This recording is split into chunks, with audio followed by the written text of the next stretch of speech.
Então, eu queria, para a gente esquentar o debate, eu queria colocar uma questão para a doutora Flávia em relação ao tratamento da lesão de baixo grau ou segmento da lesão de baixo grau em mulheres imunossuprimidas.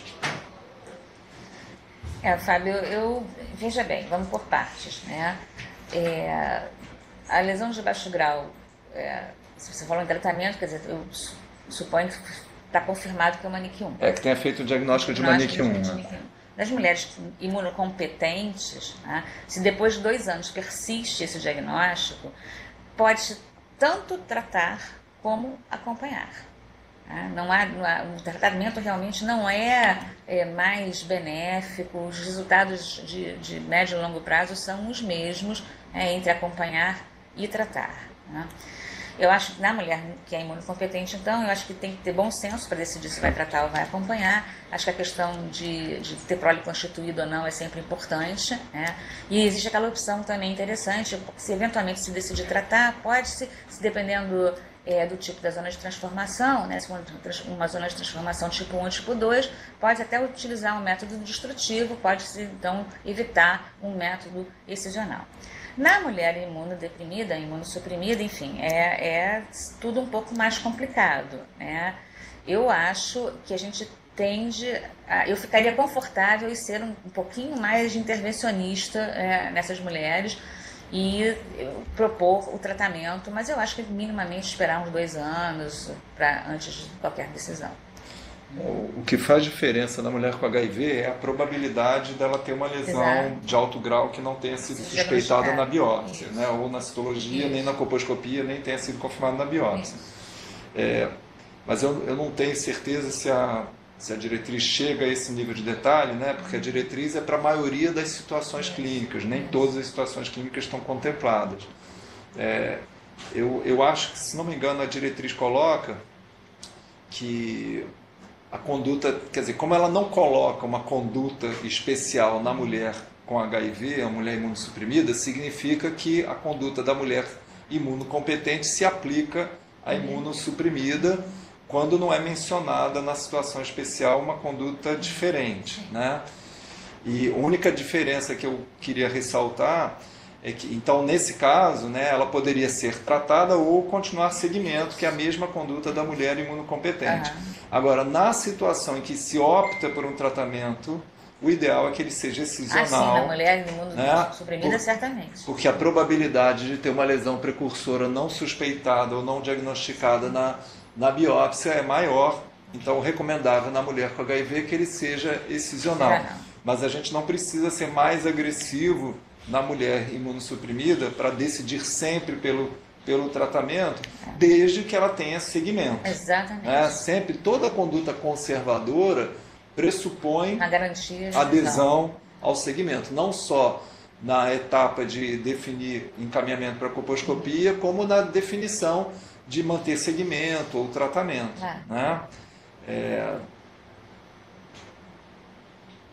Tem uma pergunta pelo Facebook, que é da Márcia Manarino, que foi do Instituto de Ginecologia, que ela ia perguntar a mesma coisa, mas é relacionada à idade. Então, há alguma diferença na idade para tomar essa decisão de tratamento ou manter segmento? Não, certamente. Né? Nas mulheres até 24 anos, não tratar jamais. Né? Isso aí é claro. Né? Nas mulheres com 25 anos ou mais, eu acho que eu já disse, né? Depois de 2 anos de persistência de NIC1, pode-se optar por tratar ou acompanhar, né? E aí vai depender muito não só da idade, mas como da questão de prole constituída ou não, né? E se optar por acompanhar, a mulher que ainda não teve filhos ou pretende ter mais filhos, é razoável. Ao mesmo tempo, resolver tratar a mulher que não tem mais desejo de engravidar, né? E aí, nesse caso, preferencialmente, se possível, com tratamento destrutivo, né? Então, essa é a questão. Eu estou percebendo que o pessoal do Rio Grande do Sul está discutindo alguma coisa. Eu queria que vocês trouxessem essa discussão aqui para o fórum. Vocês poderiam? A nossa pergunta era com relação às pacientes menores com menos de 24 anos sobre o tratamento. Quando a gente faz o diagnóstico, a gente só leva ela para o CONE, para a organização, depois de 3 meses. em caso de lesões persistentes NIC1 após os 36 meses. Deixa eu ver se eu entendi. Quer dizer, são mulheres com até 24 anos, com lesão persistente, por mais de 24 meses, por mais de 2 anos? É essa a pergunta? Se trata, se faz cone? Não, não trata, não faz cone. Mulheres até essa idade, 24 anos, acompanhamento. Eu acho que a pergunta é se ela mantém, depois de 36 meses, se ela mantém a lesão de baixo grau. Eu ouvi um 36 meses aí. Ou seja, se ela tem menos de 24 anos, fez o segmento em 3 anos, e em 3 anos manteve lesão de baixo grau na citologia. Citológica, ela não tem diagnóstico histológico. Aí a pergunta é se essas pacientes deveriam ser tratadas. Depois que você respondeu, eu queria aprofundar a questão de lesão persistente, que essa é uma questão, né? Então, não, eu acho que tratar antes dos 25 anos, jamais. A menos, se o diagnóstico for de baixo grau ou NIC1, né? Não tratar. Continuar o acompanhamento. O fato de ser persistente não prevalece sobre o fato dela ser jovem, né? Ela ser jovem, a conduta é conservadora. Mas eu queria entrar nesse assunto da lesão persistente, né? Porque a diretriz americana, não sei da atual, porque agora eu só leio a brasileira, mas a diretriz americana até bem pouco tempo recomendava o tratamento incisional nas mulheres com NIC1 persistente por mais de 24 meses. Eu queria saber o que a doutora Flávia pensa sobre esse assunto e por que na nossa diretriz a recomendação não é exatamente essa. Está falando das mulheres com 25 anos ou mais. Não, eu acho que a gente tem que ter muita clareza, né, que as condutas, principalmente as condutas lá nos Estados Unidos, são muito defensivas, né? Então, enfim, não é simplesmente uma conduta baseada em evidência, né? As evidências mostram que essas mulheres com lesão persistente, elas não vão, a percentagem, se eu não me engano, de NIC2, que eventualmente, lesão precursora NIC2+, é 10% nessas mulheres. Então, se há uma garantia de adesão ao acompanhamento, né, eu acho que por 10% de possibilidade de ter uma lesão precursora é mais razoável a gente continuar o acompanhamento. Né. Mas, realmente, assim, nós já tivemos casos, nós já conversamos isso, de pacientes com NIC1. Lembra que eu falei, Fábio, tive que tratar uma paciente com NIC1 que ia para os Estados Unidos, né, enfim, sem visto, então ia ficar sem assistência, não se sabe por quanto tempo, e me convenceu, então, né, de tratá-lo. E você me contou de uma que ia para o Alasca, eu acho que mais ou menos na mesma situação.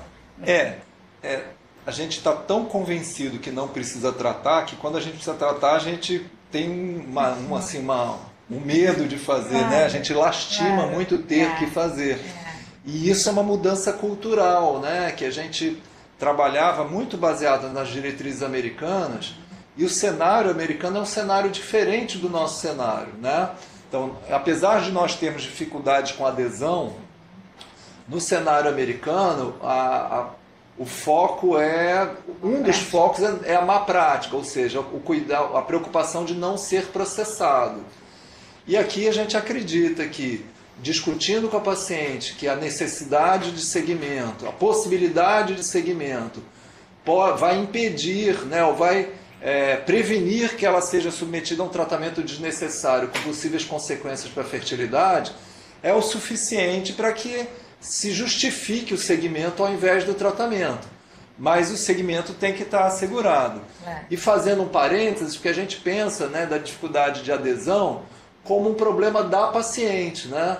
E a gente aqui no Instituto Fernandes Figueira, nós temos uma outra visão disso. A gente acha que a paciente tem que estar muito bem orientada, que ela deve ser responsável pelo seu segmento, mas nem sempre elas absorvem a informação no nível que a gente gostaria ou que a gente acredita. Então nós temos a prática aqui de revisar todos os prontuários de pacientes que não comparecem à consulta e encaminhar uma carta já com uma nova data e horário de uma nova consulta. Então, com isso, a nossa perda de segmento é muito pequena. E nós, se ela faltar uma segunda vez, a gente manda uma segunda carta. Se ela faltar a segunda vez, a gente manda uma terceira carta. Se ela faltar a terceira vez, a gente tenta um contato telefônico. E se a gente não conseguir o contato telefônico, a gente pede contato com o posto de saúde de origem para fazer uma visita domiciliar. Ou seja, a gente não pressupõe que a adesão é baixa e sai tratando todo mundo. A gente faz um esforço para uma busca ativa e um esforço para que essa adesão aconteça. Então, o que eu estou querendo ressaltar? Que se a gente pensar que a adesão é sempre ruim e a gente não fizer nada para melhorar isso, realmente a gente vai continuar com baixa adesão e possivelmente a gente vai acabar sendo mais agressivo do que a gente teria que ser, se a gente se preocupar também com a adesão como um problema nosso e não só da paciente. E agora só fazendo mais polêmica, né? Acho que é uma cultura que nós não temos ainda no Brasil, mas acho que a gente precisa começar a pensar nisso e desenvolver isso ao longo do tempo, né? É aquela questão da expectativa dos pacientes, tá? Eu acho que você tem uma paciente, né, que realmente tem prole constituída, não pretende mais engravidar, né, e diz que está muito angustiada com essa questão, não consegue, apesar da gente explicar e reexplicar e triexplicar, né, que é só uma infecção vírus, que não é uma lesão precursora, enfim, se essa pessoa está extremamente angustiada com essa questão, e se o acompanhamento é um ônus para essa pessoa de alguma forma, enfim, eu acho que a gente tem que também começar a embutir a expectativa do paciente, a respeitar o desejo dos pacientes na medida do possível. Né? Tem uma questão do significado, né? Para ela tratar pode significar se livrar do vírus. Isso. E quando a gente consegue separar o que é infecção do que é lesão, né, e tentar separar esses dois conceitos na cabeça da paciente, e ela entender que o tratamento pode ser pior do que o não tratamento, nós conseguimos convencer. Agora, nós precisamos estar convencidos disso para convencer o paciente. Exato. Se a gente não tiver convencido disso, a gente vai deixar transparecer que, apesar de ser uma recomendação baseada em evidência, a gente não acredita muito nela. E aí a paciente também acaba embarcando, porque a gente conhece muito mais do assunto, ela acaba embarcando no que a gente acredita. Mas eu acho que a gente já evoluiu muito, né? A gente já participou de vários eventos no passado em que as pessoas eram muito mais agressivas e hoje as pessoas têm tomado mais cuidado no que falam, né? E foi um avanço a gente ter a nossa diretriz. Porque aí a gente faz recomendações baseadas no cenário brasileiro, em que a gente não está tão preocupado com o processo e a gente pode pensar mais no benefício e nos malefícios que os tratamentos trazem às nossas pacientes. Está levando menos tomate e ovo na cara dela. É verdade, é verdade. Pessoal do Marcílio, tem alguma questão? Por favor, então abra o seu microfone e façam a sua questão. Bom dia. Nesse cenário de lesão de baixo grau, mencionando o que a doutora Flávia falou, da opinião da paciente, qual o peso quando a paciente vem com a possibilidade de fazer o teste da captura híbrida? Assim, qual é o peso desse resultado em relação à conduta, né, seguindo a diretriz bonitinho, nessa pressão de repente, um pouco supertratar? Bem, frisando novamente, né, que o teste do DNA-HPV não está disponível no SUS, né? Então, os pacientes que tiverem acesso ao teste, né, em relação à lesão de baixo grau, existe um problema, porque como a prevalência de HPV nas mulheres com esse diagnóstico citológico de lesão de baixo grau é muito alta, né, mais de 70%, né, o teste ia encaminhar para a colposcopia todas as pacientes, praticamente todas não, mas digamos, essa proporção, 70% de pacientes dentes teriam um resultado positivo e seriam encaminhados para a colposcopia. Então a gente estaria certamente pegando um pouco pesado, né? O que acontece? Como a prevalência de infecção por HPV diminui com a idade, o que a gente sabe, já existem evidências que mostram que o desempenho do teste de DNA-HPV nessas mulheres com lesão de baixo grau mais maduras, ele tem um desempenho melhor, né? Cai para 40%, a 35%, a positividade do teste. Né?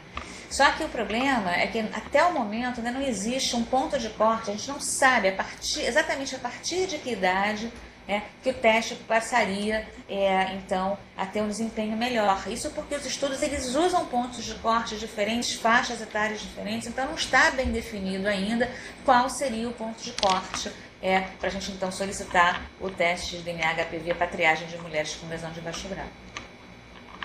Certo?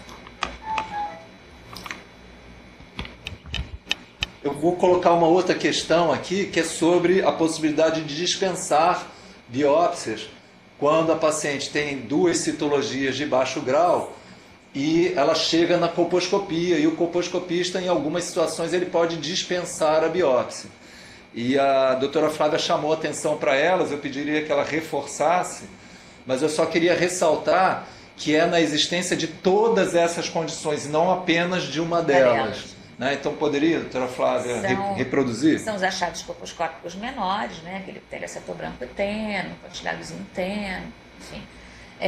As mulheres com menos de 30 anos, né? Que têm um histórico de rastreamento prévio negativo, né? E, obviamente, a ausência de histórico de lesão precursora em algum momento. Então, são aquelas que é um baixíssimo risco de ter uma lesão precursora que a gente não esteja reconhecendo, né? Citologia de baixo grau, menos de 30 anos, história de rastreamento prévio negativo, né? Então, tendo essas 3 condições simultaneamente, e achados menores, menos de 30 anos, rastreamento prévio negativo. Isso. Então, tendo essas condições simultaneamente, o colposcopista pode deixar de biopsiar. E aqui fazer um novo parênteses, que as diretrizes, elas são feitas para o profissional médio brasileiro. Né? É claro que um especialista muito experiente pode se dar ao luxo de seguir uma orientação diferente, né? Ele só tem que saber que ele não vai estar amparado por uma recomendação reconhecida como válida pelo Ministério da Saúde. Mas nós temos a todo momento que fazer um julgamento de o que é evidência e como essa evidência se aplica ao nosso paciente para a gente tomar uma decisão individualizada. Então a diretriz não é um conjunto de leis que nós somos obrigados a seguir em 100% dos casos. O profissional deve julgar, ter um julgamento clínico, né, baseado na sua experiência e no seu conhecimento, para aplicar aquelas recomendações. Né? Então ninguém está engessado pela diretriz, mas sim ter como base a diretriz cujas recomendações estão baseadas em evidências ou em opiniões de especialistas e que apontam para as melhores práticas nessa área de atuação. Eu tenho uma outra questão relacionada à colposcopia de pacientes com citologia de baixo grau, que, como está apresentado no fluxograma, não leva em consideração a possibilidade de ver a junção escamocolunar. Né? Então, gostaria que a doutora Flávia aprofundasse um pouco essa questão. Por que isso deixou de ser importante no caso de pacientes com citologia de baixo grau? Eu não sei qual é o vejo que você está querendo. Que no fluxograma não faz menção se a JEC é visível ou não, mas só em relação aos achados colposcópicos. Por quê? Não lembro por quê. A gente discutiu disso na hora, não me lembro. Assim, eu não lembro exatamente da discussão, né? Já tem um tempo, a gente pode rever a discussão, porque está gravada e os links estão no Facebook, né? Mas, no caso, a gente está pensando sempre em risco de ter uma lesão precursora ou câncer. Né? E pensando numa mulher com citologia, com 2 citologias de baixo grau, mesmo com a lesão, com a JEC não visível, a probabilidade dela ter uma lesão precursora ou câncer no canal é pequena. Então ela merece segmento, não merece tratamento. Né? Sim, então a orientação de conduta para biópsia está relacionada aos achados e não ao tipo de zona de transformação ou visualização da junção escamocolunar. Alguma questão, pessoal? Alguém lá no Marcílio. Pode perguntar. Pessoal do Marcílio, por favor, pode falar. Meu nome é Alberto. Eu tenho uma questão mais a nível de consultório mesmo, né? Tem muita paciente que encaminha paciente para gente para fazer uma colposcopia com menos de 25 anos. Às vezes você vai examinar, ou é uma lesão muito avançada, ou já tem um carcinoma. Ela questiona para gente muitas vezes que por que ele não começou a fazer o preventivo mais cedo? Enfim, até de maneira em relação à proteção médica também, como é que a gente lida com isso? E também em relação ao HPV, aquelas pacientes que querem fazer vacinação, e, enfim, e você já tem a vida sexual ativa, mas não sabe se tem ou não tem o vírus, HPV. Como é que você, porque pelo que eu entendi, com menos de 25 anos nem precisa fazer preventivo, é isso? É isso mesmo, né? Pelas recomendações das diretrizes, né, o rastreamento começa aos 25 anos. Né? Bem, essa é a pergunta. Não, isso foge um pouco ao tema, né? Mas está dentro de um dos encontros, cujo link está aí também na página do Facebook. Tem a gravação, está no nosso canal no YouTube, que tem o mesmo nome das diretrizes. Então, se vocês procurarem no YouTube ou no Facebook, Diretrizes Brasileiras para o Rastreamento do Câncer do Colo do Útero, vocês vão encontrar a gravação dos encontros anteriores, e o primeiro deles foi sobre rastreamento. E nós não somos as melhores pessoas para falar sobre isso, mas a gente participou da discussão e esses assuntos sempre surgem, né? E acho que a doutora Flávia pode falar um pouquinho sobre por que o rastreamento não é recomendado antes dos 25 anos. Depois a gente entra no assunto de vacinas, que também não é tema, mas é sempre um assunto que surge e que dá sempre uma boa discussão e que a gente não vai fugir do assunto, não. São sempre as perguntas que não querem calar, né? Bom, em relação a iniciar o rastreamento antes dos 25 anos, né, existem alguns 3 ou 4 motivozinhos básicos, né? O primeiro deles é que a prevalência, a incidência de câncer abaixo dessa idade é 1,2%, independente do cenário. Né? Aí você vai falar, mas eu já vi não sei quanto. Sim, eu também já vi. Mas câncer em jovem. Câncer em jovem, claro, existe. Ninguém está dizendo que não existe o câncer em jovem. É claro que existe. Né? Mas existe nessa frequência muito baixa, em torno de 1 e pouco %, né? Em várias estatísticas diferentes, em lugares diferentes, em tempos diferentes. Né? A segunda questão é que o câncer nessas mulheres mais jovens, ele é um câncer diferente do câncer habitual, né? Geralmente é um câncer mais agressivo, de evolução mais rápida, e acontece muito aquilo que a gente chama de câncer intervalar, que é o câncer entre duas etapas do rastreamento, né? 2 rounds do rastreamento. Então, o rastreamento com a citologia, né, ele é menos eficaz nessas mulheres mais jovens que, quando desenvolvem um câncer, tem esse câncer de comportamento diferente. Tá? A gente sabe disso porque quando a gente compara, né, as mulheres que tiveram câncer, né, o histórico delas de citologias anteriores, de rastreio, tá? A maioria foi rastreada anteriormente. Quando a gente compara com as mulheres com 50 anos ou mais que tiveram um diagnóstico de câncer, essas mulheres mais velhas têm menos rastreamento, nunca foram rastreadas ou têm menos rastreamento do que quando a gente compara com as mulheres que tiveram câncer antes dos 25 anos. Né? Então esse seria um segundo motivo. Né? Nesse caso, então, é como se a gente tivesse doenças diferentes, de comportamento biológico diferente. O câncer que acontece na jovem seria um câncer não prevenível. Pelo rastreamento da maneira que é feito atualmente. Seria prevenível por vacina. Né? Mas no rastreamento, o rastreamento que a gente faz, ele pressupõe uma doença de muitos anos de evolução. Exato. E aí a gente consegue pegar no rastreamento citológico. Essas doenças explosivas que acontecem nas jovens, e ocasionalmente até em mulheres mais velhas, mas é mais característico nas jovens, chama mais atenção na jovem, seria uma doença que não seria prevenível pelo rastreamento habitual. Por outro lado, se a gente permite que o rastreamento seja iniciado em mulheres mais jovens, primeiro, essas que vão ter um câncer rápido vão continuar tendo. E muitas outras, milhares de outras, vão ter apenas diagnósticos de menor importância, como lesão de baixo grau e ASC-US, e vão ser levadas a colposcopias desnecessárias, biópsias desnecessárias e, ocasionalmente, tratamentos desnecessários. Então, pesando o risco e o benefício, o rastreamento antes dos 25 anos é mais maléfico do que benéfico. Mas a gente precisa estar seguro disso ao não realizar uma citologia. E aí a gente também precisa individualizar.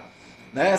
Quando a gente faz um ponto de corte aos 25 anos, nós estamos falando de uma mulher média. Isso. Também não vale dizer que todas as mulheres da comunidade ao lado do nosso hospital, lá no Lins de Vasconcelos, no Rio de Janeiro, todas começam a atividade sexual aos 10 anos e têm 3 filhos antes dos 18. A gente sabe que isso acontece, mas essa não é uma regra. Mas ao profissional de saúde cabe identificar se aquela mulher tem um risco diferente das demais mulheres que se justifique fazer um rastreamento antes dos 25 anos. Mas essa também não é o padrão habitual de um consultório de uma clínica privada, né? Então a nossa preocupação é que, baseado em exceções, os profissionais comecem a tratar as exceções como regras. E aí, como regra, vão fazer a citologia antes dos 25 e, como regra, vão mandar para a colposcopia e vai trazer todo o malefício daí decorrente. Doutora Flávia, ia continuar, eu tinha interrompido, me desculpe. Eu ia falar exatamente isso, eu ia falar da terceira questão, né, que é que nós somos meio... muitos anos trabalhando, são muitos anos trabalhando juntos. Então, eu começo, ele termina e vice-versa. Mas era exatamente isso, a boa intenção, né, que a maioria das pessoas tem em querer proteger o paciente, iniciar o rastreamento mais cedo, né, as pessoas começaram a parar de atacar um pouco a gente quando a gente descobriu essa abordagem, entendeu? A sua boa intenção, na verdade, pode refletir, pode ocasionar um malefício para o paciente. Imagina uma menina, sei lá, 16 anos de idade, 15 anos de idade, começou a atividade sexual, um tempo depois vai fazer citologia, que vai ter infecção por HPV, a gente sabe que à medida que vai, o tempo pós a primeira relação sexual, a possibilidade de infecção por HPV vai aumentando exponencialmente. Então, digamos, depois, 1 ano, 2 anos depois, ela tem um diagnóstico de lesão de baixo grau, então você vai dizer para essa menina que acabou de iniciar a atividade sexual que ela tem uma infecção por um vírus que não tem tratamento, né? Isso é uma doença sexualmente transmissível, ela vai ter que fazer um determinado acompanhamento, enfim.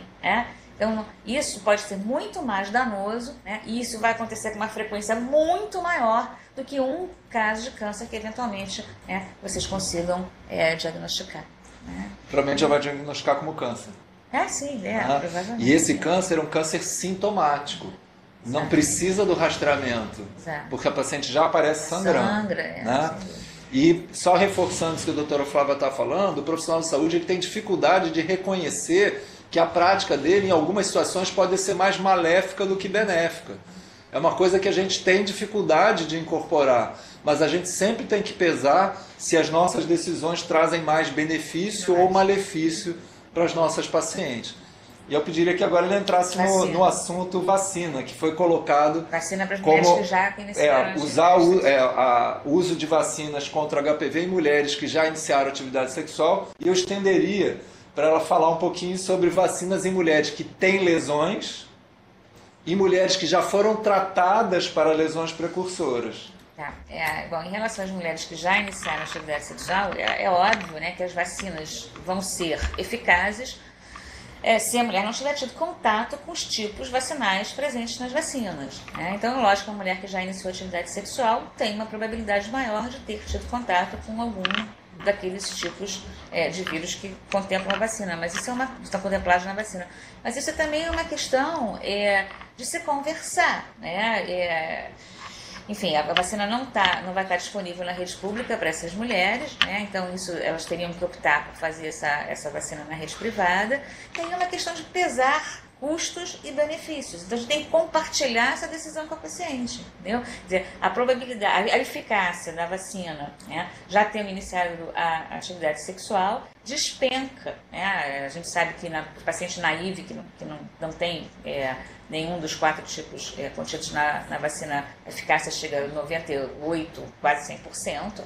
E quando a paciente, naquelas mulheres que foram que não seguiram o protocolo nos ensaios clínicos da vacinação, a eficácia da vacina despenca para 40%, 30%, 50%, dependendo enfim, dos estudos. Então é uma questão de compartilhar essa informação, a gente tem que usar a evidência, tem que aprender a traduzir a evidência para o paciente, isso é uma coisa que a gente também tem que ensaiar, que tem que, enfim, praticar, e compartilhar essa decisão. Então, se ela acha que o custo da vacina compensa essa possibilidade de uma eficácia menor, é uma questão de se conversar.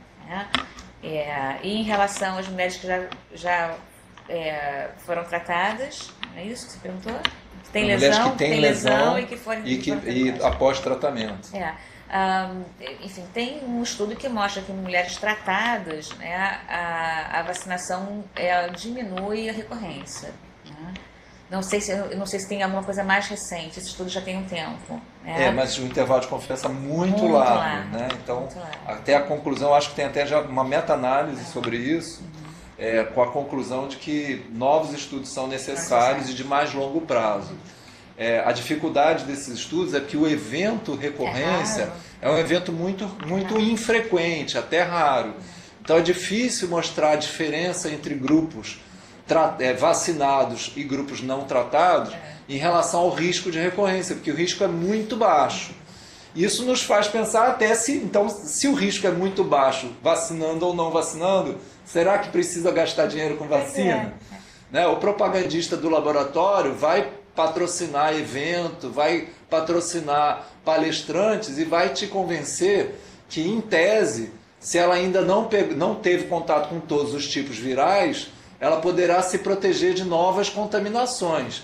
Em tese, isso faz sentido, mas na prática, mulheres acompanhadas depois de tratada não tiveram grande diferença, ou pelo menos uma diferença significativa em relação ao risco de recorrência.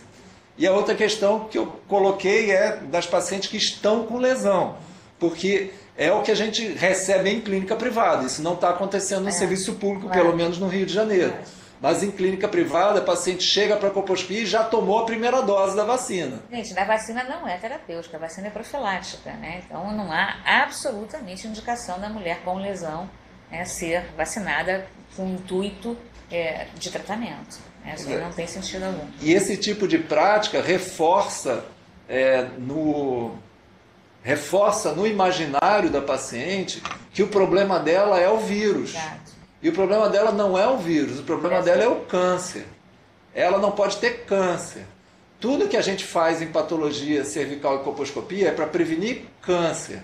Nosso trabalho não é tratar vírus, nem é tratar lesão inflamatória pelo vírus, que é o comportamento de uma lesão de baixo grau.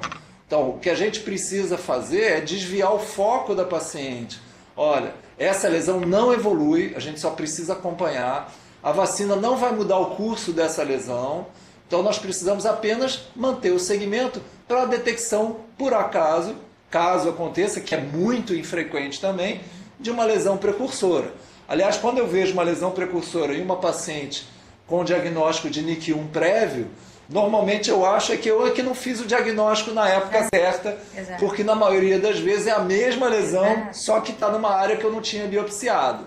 Então, é muito difícil uma NIC1 evoluir para uma NIC2 ou 3. É aquela questão na verdade, o diagnóstico inicial foi um subdiagnóstico, né? Por algum problema de sensibilidade ou da própria citologia ou da própria colposcopia, enfim. E a dificuldade também dos estudos que falam sobre risco de progressão.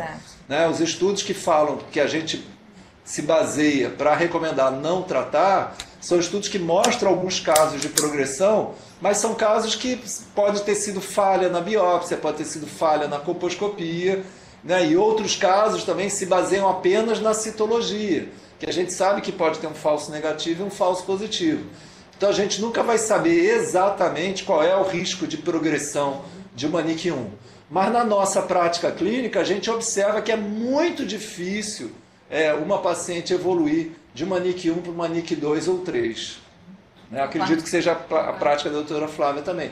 Eu não sei se o pessoal do Rio Grande do Sul ou o pessoal de Marcílio gostaria de adicionar, já que a gente está falando da prática própria, eu gostaria de saber da prática de vocês.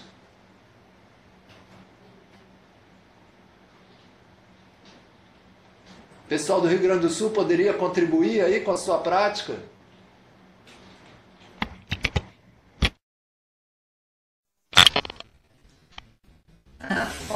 Mas assim, dificuldades que a gente tem mais aqui, as pacientes com mais de 30 anos, assim, ó, NIC1, vai para colposcopia, tem lesão menor, de não intervir, né, de não buscar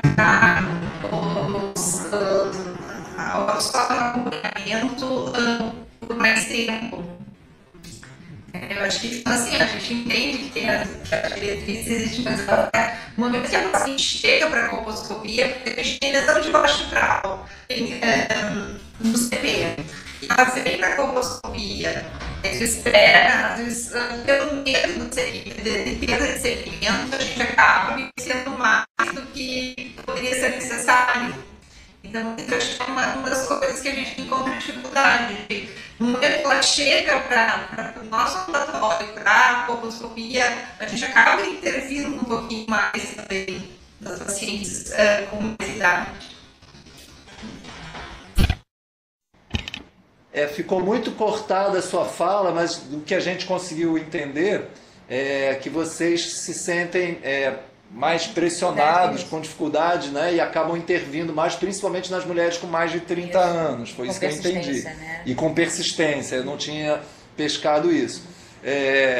Eu acho que essa é uma questão, né? Agora eu queria saber de vocês ainda do Rio Grande do Sul, quais têm sido os diagnósticos histológicos quando vocês fazem o tratamento excisional de uma paciente com lesão de baixo grau persistente.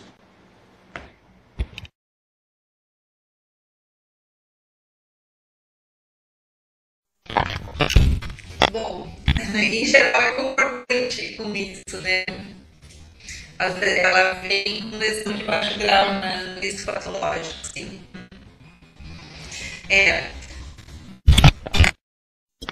Pois é, essa é exatamente a questão, né? Que aí, se é uma lesão que não tem, ou praticamente não tem, probabilidade de progressão, será que ela precisaria ser tratada?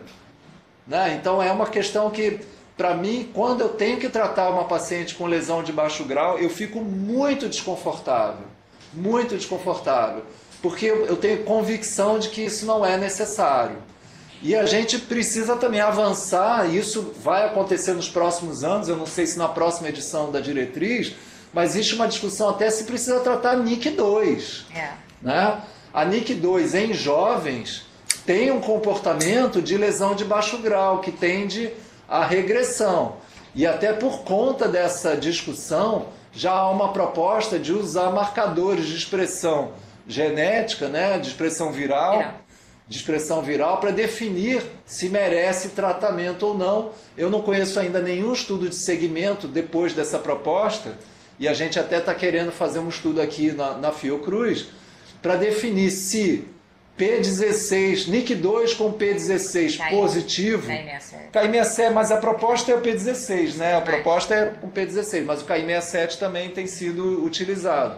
Mas a proposta é, nas NIC2 com P16 positivo, seriam tratadas e pacientes com P16 negativo, ou seja, tem uma menor expressão dos oncogenes virais, essa lesão seria uma lesão de melhor prognóstico e poderia não ser tratada e ser apenas seguida. Então, por que eu estou falando isso? Até que não é o tema dessa discussão. Porque já está se discutindo não tratar NIC2, então a discussão de tratar NIC1 já passou. Já passou. A gente para a gente não só tem cabimento em situações de exceção, não como regra.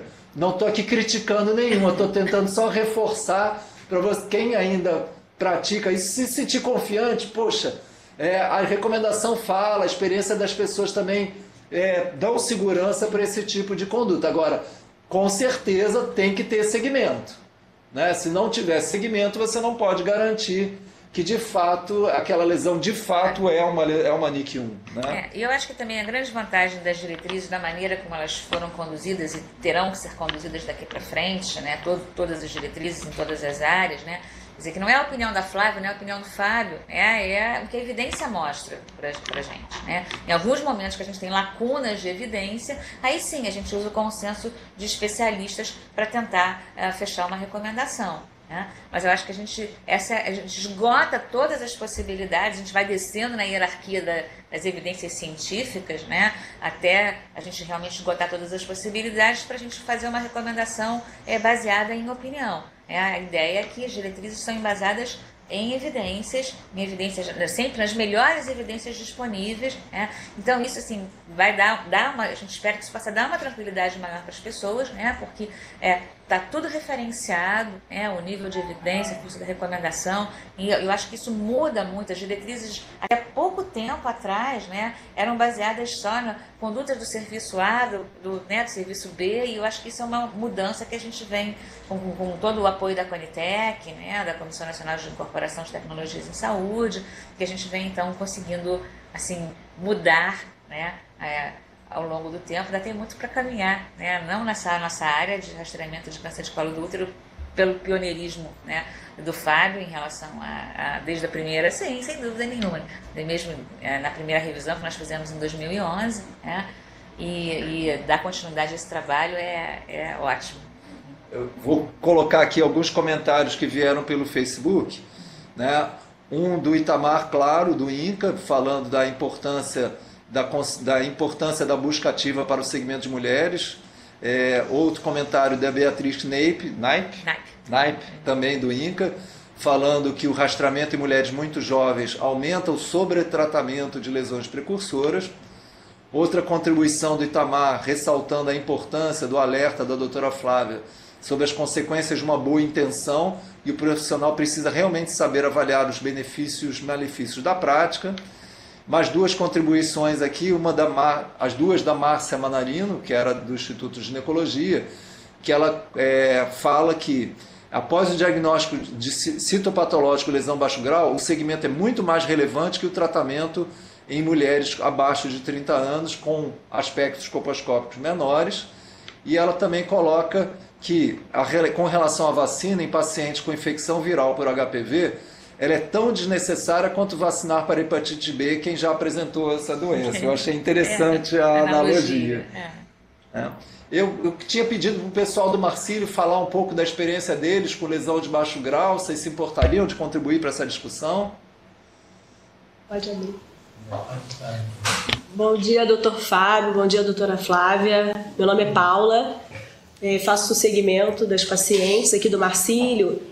A experiência que a gente tem como elas têm uma boa adesão ao serviço, a gente tem a segurança de acompanhar as pacientes com a colposcopia e a cito de 6 em 6 meses. É bacana, é bom saber quando as diretrizes estão sendo seguidas, E além de ser bacana, isso, a gente constata que a gente tinha um vazio de recomendações brasileiras que era ocupado por recomendações de outros países, como a gente falou, com cenários diferentes, como no caso das diretrizes americanas, que eram mais assim, hegemônicas, Muitas pessoas seguiam. E com o avanço das nossas diretrizes, e fez parte do processo, foi uma estratégia do processo, que ele não fosse feito apenas por um grupo de pessoas, mas sim por muitos especialistas de abrangência nacional, e essa atividade que a gente está fazendo hoje também o objetivo é de disseminação, para que a gente esqueça as diretrizes dos outros países e se preocupe em melhorar as nossas, procurando os vazios de informação, desenvolvendo objetos de pesquisa daquilo que é interessante para nós no nosso cenário, que é esse,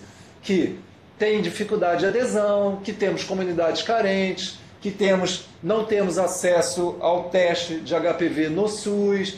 Então esse é o nosso cenário. E é nesse cenário que a gente pode contribuir para prevenir câncer de colo das mulheres brasileiras. Então acho que a gente precisa ter isso em mente e valorizar essa nossa prática. Eu fico muito contente de poder ouvir essa contribuição dos demais serviços.